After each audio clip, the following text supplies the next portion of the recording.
அதிகாரம் பொறையுடைமை. குறள் 153. இன்மையுள் இன்மை விருந்தொரால் வன்மையுள் வன்மை மடவார் பொறை. இன்மையுள் இன்மை விருந்தொரால் வன்மையுள் வன்மை மடவார் பொறை.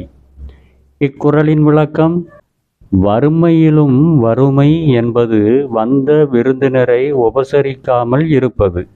வறுமையிலும் வறுமை என்பது வந்த விருந்தினரை உபசரிக்காமல் இருப்பது.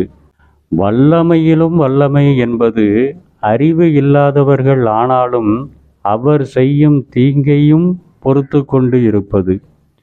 வல்லமையிலும் வல்லமை என்பது அறிவு இல்லாதவர்கள் ஆனாலும் அவர் செய்யும் தீங்கையும் பொறுத்து கொண்டு இருப்பது என்று கொடிய வறுமை எது என்றும் பெரும் வல்லமை எது என்றும் சுட்டிக்காட்டுகிறார் ஆசான் திருவள்ளுவர்.